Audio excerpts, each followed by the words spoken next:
তো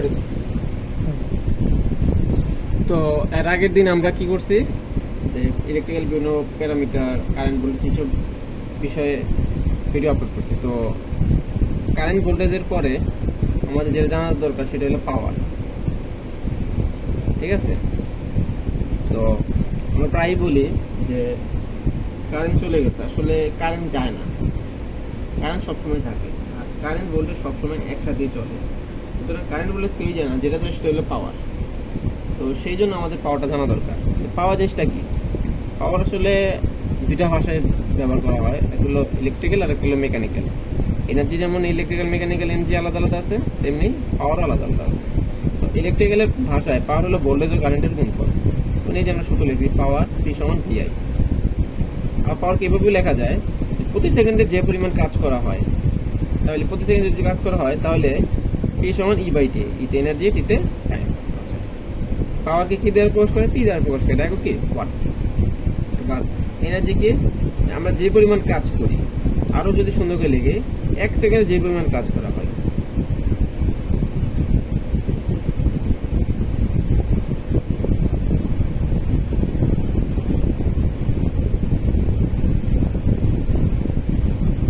তাহলে এর সূত্র কি আসে? ই সমান পিটি, আর পি সমান আমরা পড়ে আসছি একটু আগে ভিআই, তাহলে ই সমান ভিআই টি। আচ্ছা, এখন আমরা যেটা জানবো সেটা হলো এনার্জির বেসিক কিছু ম্যাথ। কিছু ম্যাথ বলতে একটা ম্যাথ বুঝলে মোটামুটি সবই বোঝা যায়। আসলে আমরা যে বিদ্যুৎ বিল যে করি বা বিদ্যুৎ বিল যে হয়, এটা কিভাবে হয় আসলে? মনে করেন যে মিস্টার সাইফুল তার বাড়িতে প্রতিদিন 8 ঘন্টা করে 2টা বাতি, 4 ঘন্টা করে 2টা ফ্যান এবং 50 ওয়াটের একটা টিভি 3 ঘন্টা চালায়। তাহলে মিস্টার সাইফুলের 2022 সালে জুলাই মাসের বিল কত? তো এটা যদি আমরা বুঝি তাহলে মোটামুটি নিজের বিদ্যুৎ বিল নিজেই করতে পারবো।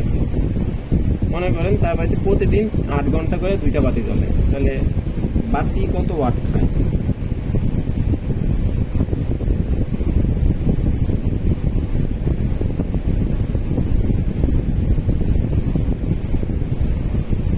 মনে করেন জুলাই মাসে কয় দিন? 31 দিন নাকি? প্রতিদিন যেহেতু চালায় তাহলে 31 দিনই তো চালায়। প্রতিদিন কয় ঘন্টা চালায়? 8 ঘন্টা।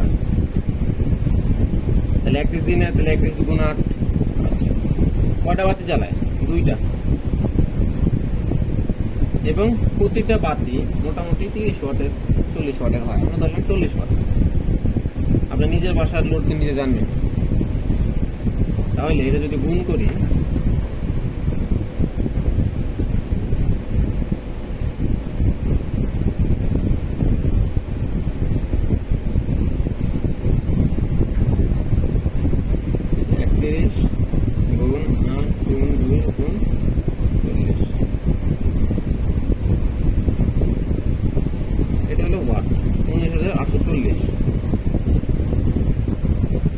আমাদের বিদ্যুৎ বিল হয় কিসে? বিদ্যুৎ বিল হয় এসআই এককে, মানে কিলো ওয়াটে। এটা তো ওয়াট, ওয়াট কেমন 1000 দিয়ে ভাগ দেবো, এটা হলো ওয়াট। তাহলে এই 19.84 হচ্ছে কিলো ওয়াট আওয়ার। কেন আওয়ার? এই দেখেন, আমরা কিন্তু এই যে 8 ঘন্টা গুণ দিয়েছি, 48 কি ওয়াট। এই ওয়াট আর এই আওয়ার গুণ হয়ে হয়েছে ওয়াট আওয়ার। 1000 দিয়ে ভাগ দেওয়া হয়েছে কিলো ওয়াট আওয়ার। আর 1 কিলো ওয়াট মানেই হইল 1 ইউনিট। এত ইউনিট বিদ্যুৎ, বাতির ক্ষমতা এত ইউনিট গেছে জুলাই মাসে 22 সালে। তো এবার যদি ফ্যানের ক্ষমতা বের করি, ক্ষমতা তো না, বিদ্যুৎ অপচয় বলি, বিদ্যুৎ ব্যবহার।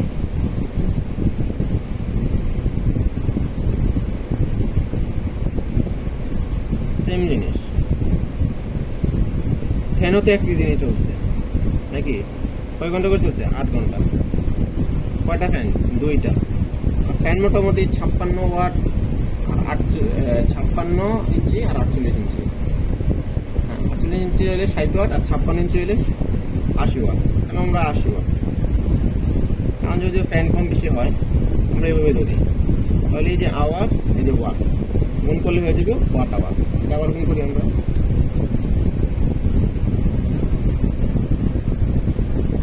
এই যে 21 গুণ 8 গুণ 2 গুণ 80। আগে 1000 দিয়ে ভাগ দেওয়া আছে, পরে দেবো।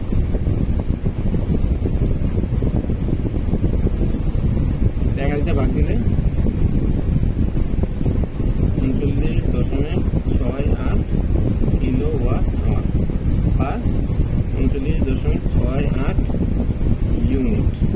আচ্ছা গেল। এবার আমার শেষে আছে কি টিভি।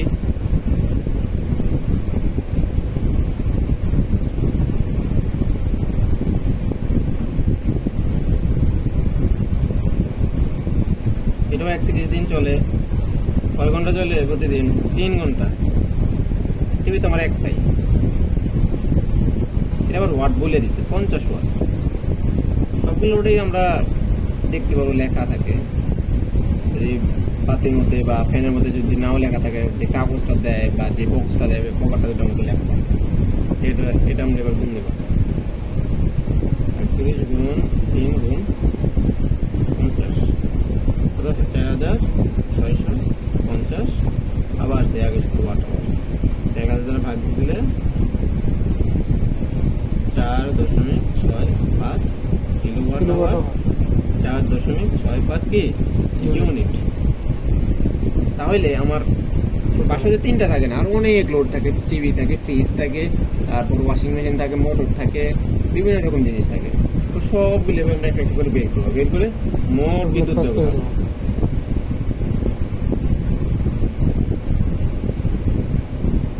সব যোগ করবো।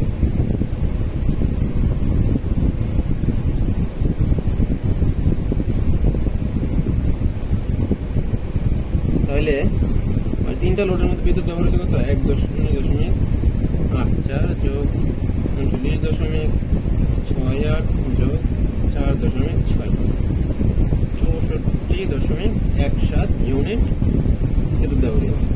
তাহলে আমাদের তো বইলেই দেওয়া থাকে যে ডেস্কোর বিদ্যুতের দাম এত টাকা, ডিপিডিসির বিদ্যুতের দাম এত টাকা, পল্লী বিদ্যুতের বিদ্যুৎ বিলের দাম এত টাকা। তাহলে আমরা 10 টাকা 1 ইউনিট বিদ্যুতের দাম 10 টাকা। তাহলে 64.17 ইউনিট বিদ্যুতের দাম কত হবে? এটা গুণ এটা,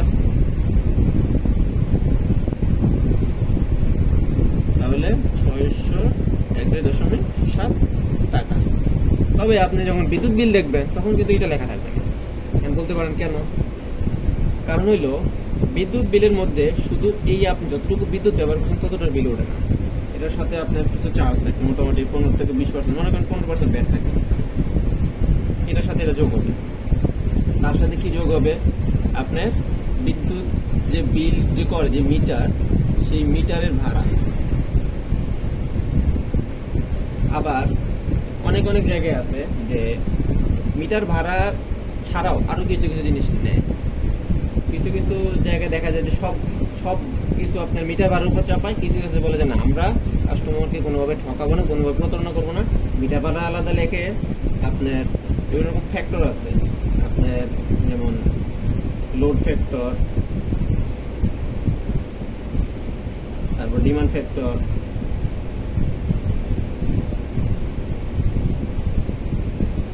তারপর মনে করেন যে পাওয়ার ফ্যাক্টর ইমপ্রুভমেন্ট। এইসব ফ্যাক্টরের জন্য ওদের কিছু এলিমেন্ট ইউজ করতে হয়। কিছু আপনার সার্কিট ব্রেকার যেমন আছে, সার্কিট ব্রেকার ছাড়াও ওদের আরো বিভিন্ন রকম, এই যেমন পাওয়ার ফ্যাক্টর ইমপ্রুভমেন্টের জন্য ওদের ক্যাপাসিটর ব্যাংক ইউজ করা লাগে। ডিমান্ড ফ্যাক্টর, লোড ফ্যাক্টরের জন্য ওদের আলাদাভাবে জেনারেটরের তেল পুরাইতে হয়। ওদের তো অনেক অপচয় করা লাগে, ওদের আলাদা আরো খরচ আছে। এই খরচ তো আপনার ওরা নিজস্ব দিবে না, না যেতে দিতে হয় তাহলে কে দেয়? গ্রাহকদের থেকে নেয়। তো অনেকে করে যে এগুলো সব আলাদা আলাদা লিখে দেয়, মিটার ভাড়া এত, লোড ফ্যাক্টরের জন্য এত টাকা রয়েছে, ডিমান্ড ফ্যাক্টরের এত টাকা রয়েছে, পাওয়ার ফ্যাক্টর ইমপ্রুভমেন্টের এত টাকা রয়েছে, আরো বিভিন্ন রকম ফ্যাক্টর আছে। আর অনেকে আছে যে বলে না, এত কিছু গ্রাহকের বোঝার দরকার নেই, ডাইরেক্ট মিটার ভাড়া এত টাকা। সবগুলো যখন যোগ করবে তারপরে আপনার বিদ্যুৎ বিল মনে করেন যে 700 প্লাস আসবে, 700 কি 800 প্লাস আসবে।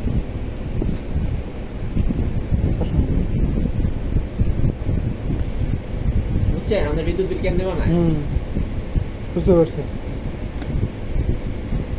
আপনি যে যেমনি চান সেমনি